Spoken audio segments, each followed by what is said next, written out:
જય શ્રી કૃષ્ણ, જય માતાજી મિત્રો। અમારી ચેનલ પર આપનું હાર્દિક સ્વાગત છે અને થોડો સમય કાઢીને આ ઘટનાને અંત સુધી જરૂરથી સાંભળજો।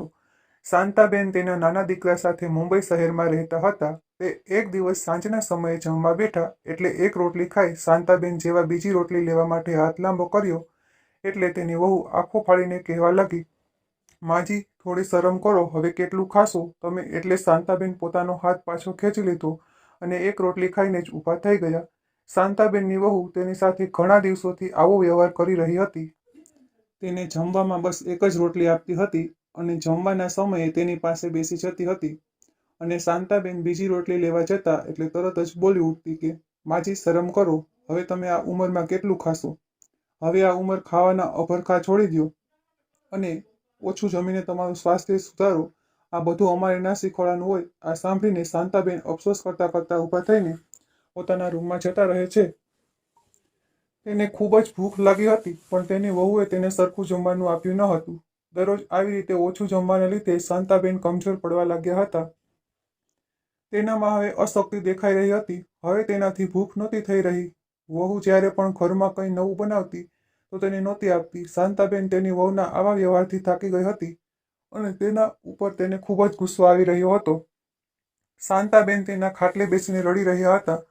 અચાનક તેને કંઈક યાદ આવ્યું અને તેઓ ઊભા થઈને તેનો કબાટ ખોલ્યો અને અંદર ખાનામાંથી તેણે એક આલ્બમ બહાર કાઢ્યો અને તે આલ્બમને લઈને બેસી ગયા। આલ્બમના ફોટા ફેરવવા લાગ્યા અને તેઓ ભૂતકાળમાં સરી પડ્યા। તેઓની સામે તેના ભૂતકાળ તરી આવ્યો। શાંતાબેનના પતિના અવસાને 9 વર્ષ થઈ ગયા હતા। શાંતાબેનને 2 બાળકો હતા, મોટો દીકરો અજય અને નાનો દીકરો અલ્પેશ।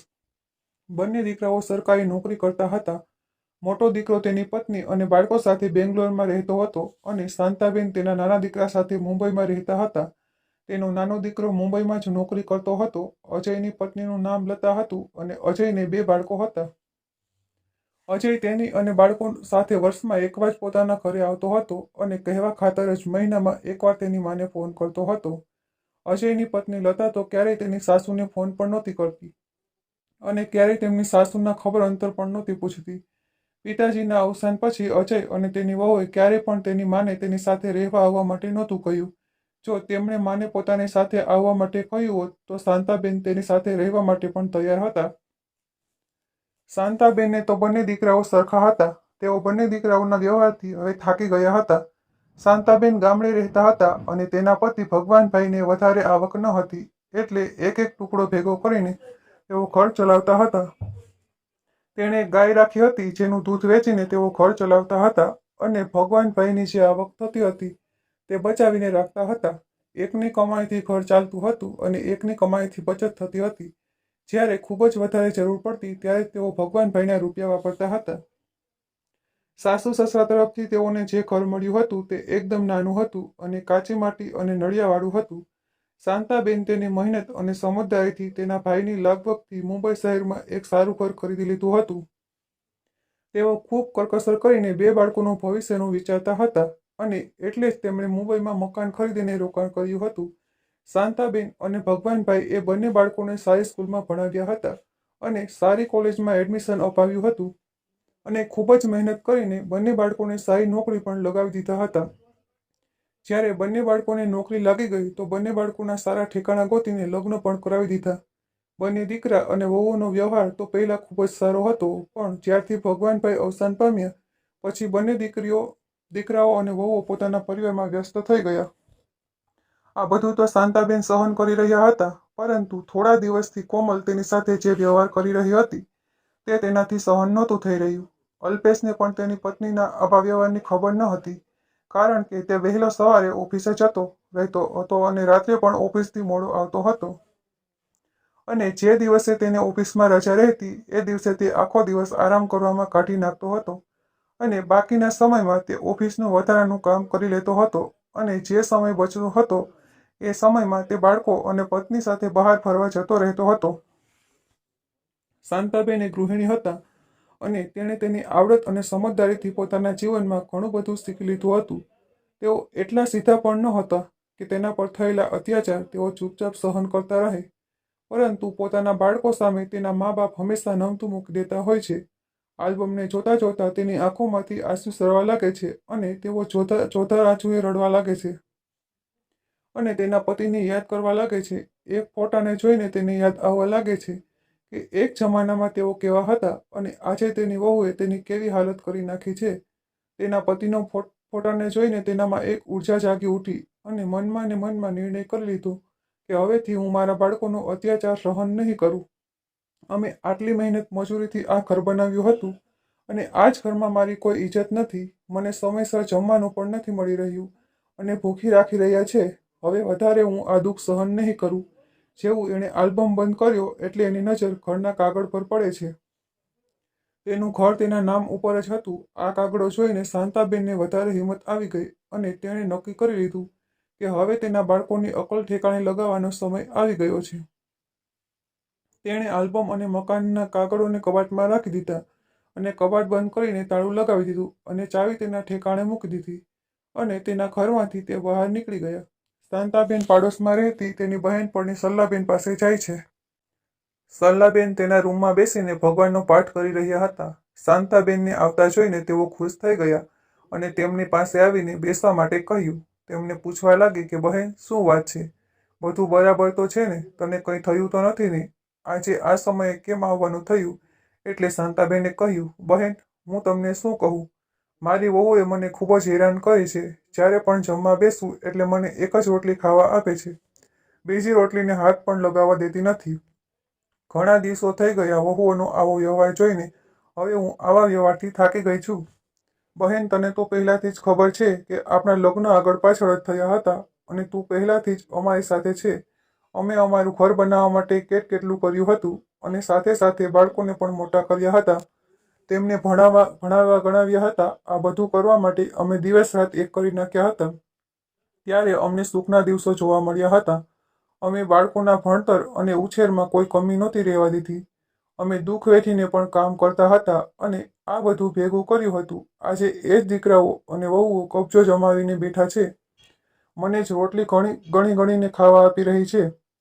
મારા જ ઘરમાં આજે મારી કોઈ ઇજ્જત નથી અને એક અલ્પેશ, જેને આ કોઈ વાતથી મતલબ જ નથી. માં ક્યાં રહે છે, તે શું કરે છે, તેને કોઈ જ ફરક નથી પડી રહ્યો.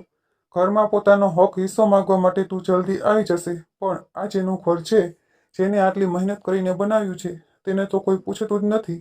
આ બધું સંતાનો માટે જ છે, પણ જ્યારે સંતાનો તેના માતા પિતાની સેવા કરે ત્યારે તેમને આ બધું મળે છે અને અહીં તો તેઓ મારી સેવા કર્યા વગર જ બધું મેળવવા માંગે છે.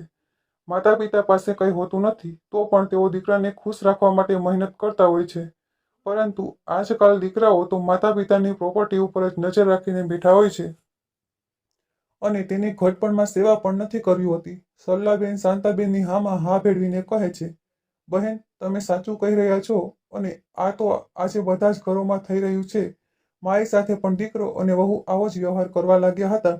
એટલે મેં દીકરા અને વહુને ધમકી આપી હતી કે જો તમે મારી સાથે સારો વ્યવહાર નહીં કરો તો હું તમને આ ઘરમાંથી બહાર કાઢી મૂકીશ અને તમને ફૂટી કોડી પણ નહીં આપું.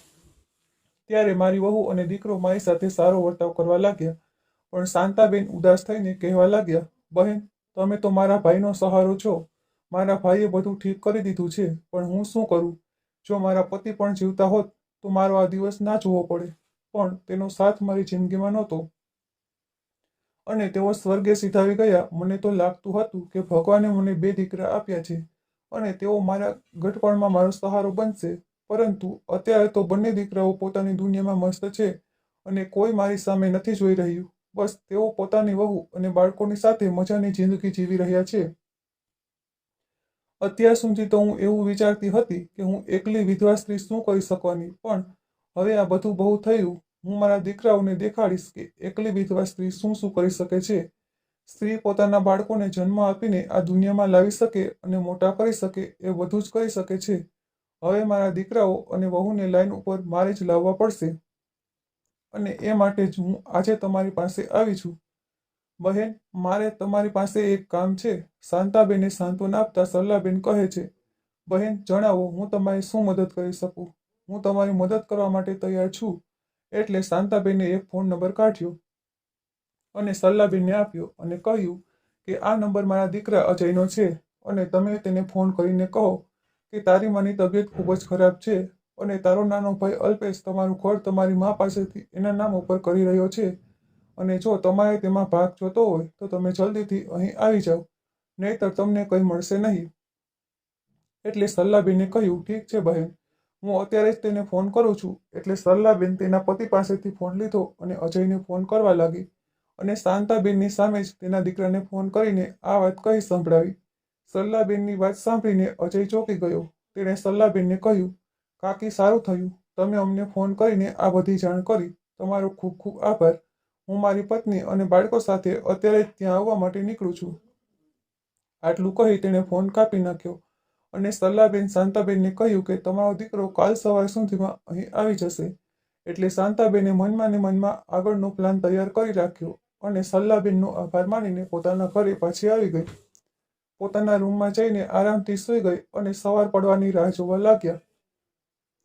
આગળનું વિચારતા વિચારતા ક્યારે સવાર પડી ગઈ તેને ખબર જ ના પડી. સવારે ઉઠીને શાંતાબેન નાહીને પૂજા કરવા બેસી ગયા અને પછી રસોડામાં જઈને પોતાના માટે ચા બનાવીને બહાર આવી ગયા અને આરામથી સોફા પર બેસીને ચા પીવા લાગ્યા અને ચા પીતા પછી તેણે રસોડાને બંધ કરીને તાળું મારી દીધું અને પછી મોટા દીકરા અજયના રૂમને પણ તાળું મારી દીધું.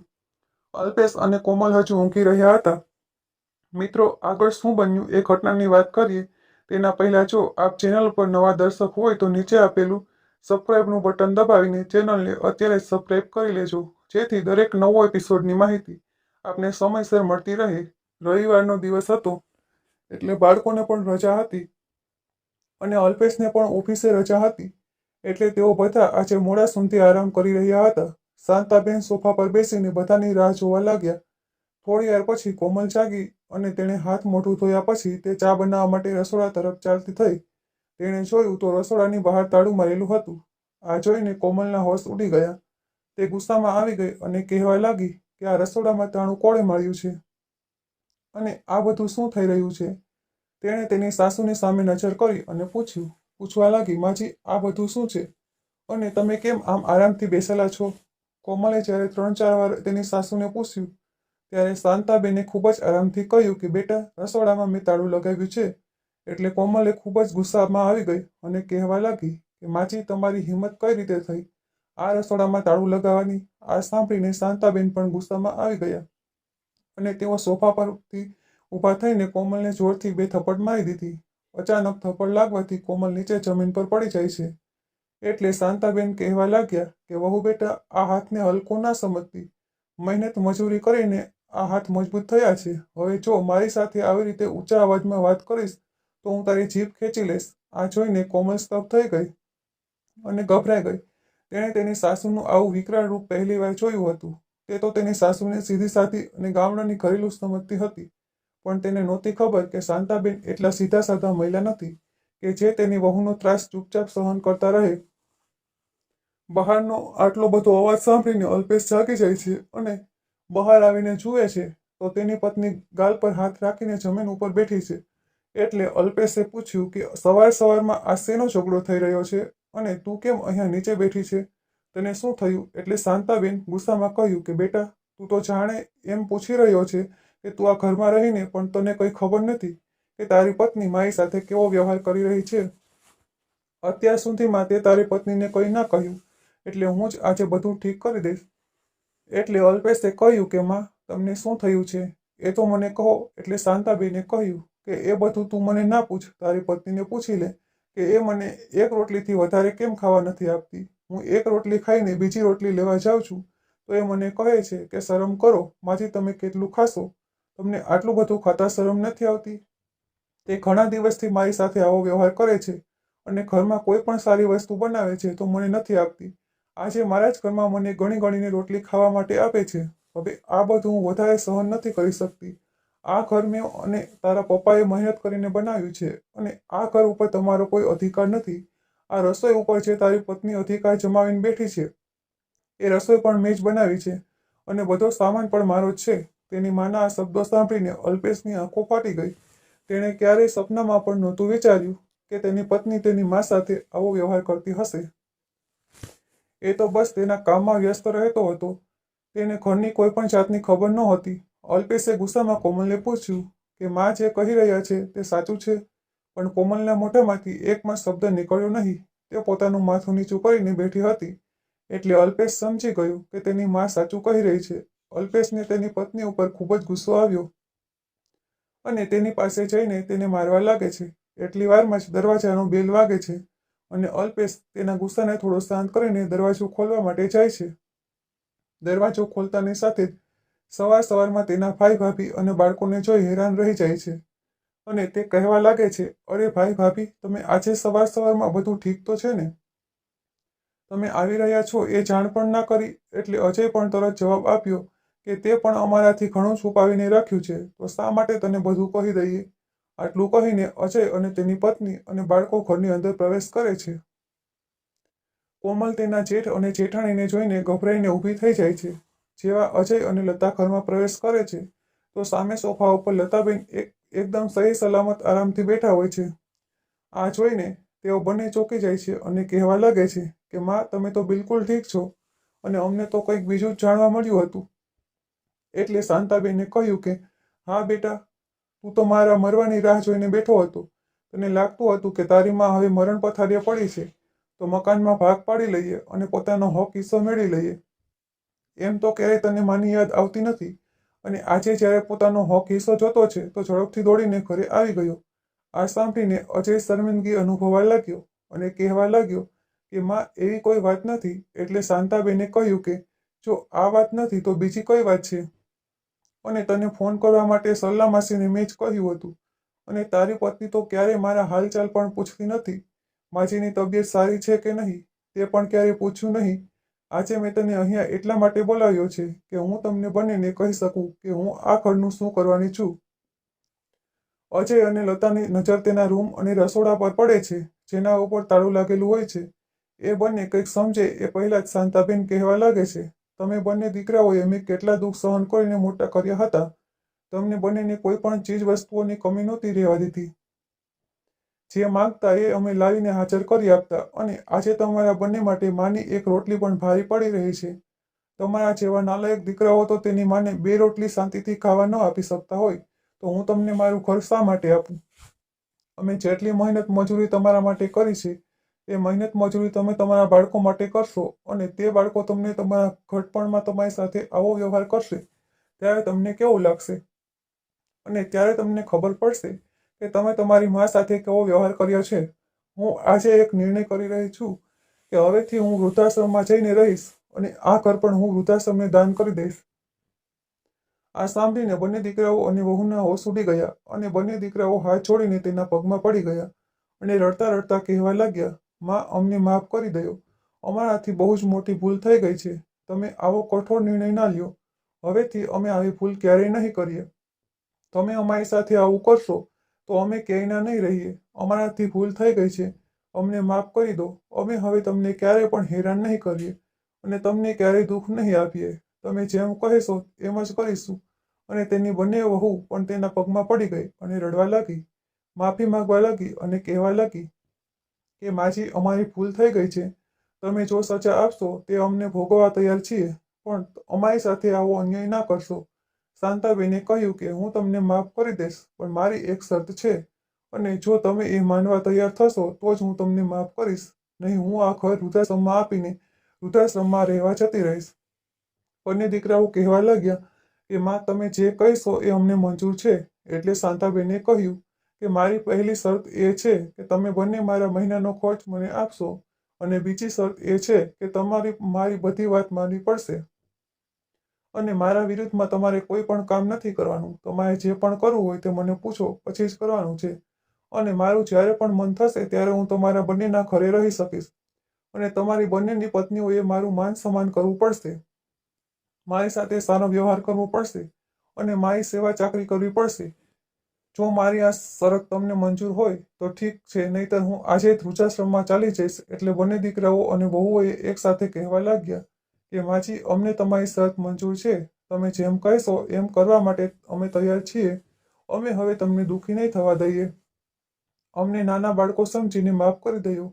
આ સાંભળીને શાંતાબેન ખુશ થઈ જાય છે અને ઊભા થઈને બંને દીકરાઓ અને વહુને ગળે લગાડી લે છે.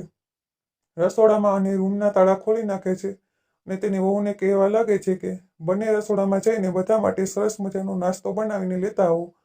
આજે બધા સાથે હળીમળીને નાસ્તો કરીશું. આ સાંભળીને બંને વહુ ઝડપથી રસોડામાં જઈને નાસ્તો બનાવવા લાગે છે અને બંને દીકરાઓને કહે છે કે તમે મારા રૂમની સાફ સફાઈ કરી નાખો. એટલે બંને દીકરાઓ પોતાની માને હા પાડે છે અને કહે છે કે માં, હવેથી અમે તમને ફરિયાદ કરવાનો એક પણ મોકો નહીં આપીએ. એટલે શાંતાબેન તેના બંને દીકરાને ગળે લગાડી લે છે અને તેની પાસે બેસાડે છે અને તેને બાળકોનું નાનપણ યાદ આવી જાય છે. તેની આંખમાંથી આંસુ સરી પડે છે. તેઓ રડવા લાગે છે. આ જોઈને તેના બંને દીકરાઓ પણ રડવા લાગે છે અને કહેવા લાગે છે કે માં, અમારી બહુ જ મોટી ભૂલ થઈ ગઈ છે. તમે અમારા માટે કેટલું દુઃખ સહન કર્યું અને અમે તમને દુઃખ આપતા રહ્યા અને તો પણ તમે અમને માફ કરી દીધા. એટલે શાંતાબેન રડતા રડતા કહેવા લાગ્યા કે બેટા, એક માં ક્યારેય પણ તેના દીકરાઓને નફરત નથી કરી શકતી. ભલે તેના દીકરાઓ ગમે એવા હોય, એક માનું હૃદય ખૂબ જ કોમળ હોય છે. તે ક્યારેય પણ તેના દીકરાઓને દુઃખી અને રડતા નથી જોઈ શકતી. આ જગતમાં જો સૌથી કોમળ કોઈનું હૃદય હોય તો એક માનું હૃદય છે. અને મેં તમને બંનેને સીધા રસ્તા પર લાવવા માટે જ આ બધું કર્યું હતું. હું તમે બંને ભાઈઓને ક્યારેય અલગ નહોતી જોઈ શકતી. હું તમને દુઃખી નહોતી થવા દેવા માંગતી. આજે તમે જેવું મારી સાથે કરશો એ જ કાલે તમારા બાળકો પણ તમારી સાથે કરવાના હતા, જેને હું અત્યારથી સુધારવા માંગતી હતી. થોડી વારમાં જ બંને વહુ નાસ્તો બનાવીને બહાર આવી તો તેણે જોયું કે મા દીકરા ત્રણે રડી રહ્યા હતા. આ દ્રશ્ય જોઈને બંને વહુ માની મમતા જાગી ઉઠી અને બંને વહુ પણ ભાવુક થઈ ગઈ અને રડવા લાગી. શાંતાબેનના પગ પકડી લીધા અને કહેવા લાગી કે માં, અમને પણ માફ કરી દયો. અમે પણ એક માં છીએ અને અમારા પણ બાળકો અમારી સાથે આવું કરશે તો અમારા ઉપર શું વીતશે. આ પીડા અમને ખૂબ દુઃખ આપશે. અમારાથી બહુ મોટી ભૂલ થઈ ગઈ છે. આજ પછી અમે ક્યારેય પણ તમને ફરિયાદનો મોકો નહીં આપીએ. એટલે શાંતાબેન બંને વહુઓને તેના પગમાંથી ઊભી કરે છે અને તેને ગળે લગાવી લે છે અને કહે છે કે તમે બંને મારી દીકરીઓ છો. હું તમને પણ માફ કરું છું. હવે આવી ભૂલ તમે ક્યારેય પણ કરશો નહીં. આ ઘટના પછી કોમલ અને લતા એકદમ બદલાઈ ગઈ હતી. તેઓનો સ્વભાવ એકદમ કોમળ થઈ ગયો હતો. તેના બંને દીકરાઓ શાંતાબેનને દર મહિને ખર્ચો આપી દેતા હતા અને શાંતાબેન થોડા થોડા દિવસોએ બંને દીકરાઓના ઘરે રહેવા માટે જતા હતા. તેની વહુઓ પણ તેનું ખૂબ જ ધ્યાન રાખતી હતી અને સેવા ચાકરી પણ કરતી હતી અને બંને દીકરાઓ અને વહુઓ તેની માને પૂછ્યા વગર એક પણ કામ નહોતા કરતા. શાંતાબેને પોતાની સૂઝબૂઝ અને સમજદારીથી પોતાના પરિવારને વિખેરાઈ જતા બચાવી લીધો હતો. આજના દરેક દીકરાઓ જો તેના માતા પિતાને માન સન્માન અને તેની સેવા કરે તો માતા પિતાને ક્યારેય પણ દુઃખ નહીં ભોગવવું પડે અને તેનો પરિવાર હળીમળી અને ખુશીથી રહી શકશે. મિત્રો, આ વાર્તા આપને પસંદ આવી હોય તો ખાસ વિડીયોને લાઈક કરી અને એકવાર કોમેન્ટ બોક્સમાં તમારો અભિપ્રાય જરૂરથી લખી નાખજો. અને મિત્રો, આપણી આ ચેનલને સબસ્ક્રાઈબ કરવાનું તો ભૂલશો નહીં, જેથી આવી જ સત્ય ઘટના અને સત્ય ઘટના પર આધારિત કહાની આપને સમયસર સાંભળવા મળતી રહે. ફરી મળીશું મિત્રો કોઈ નવી વાર્તા સાથે. ખૂબ ખૂબ ધન્યવાદ. હર હર મહાદેવ.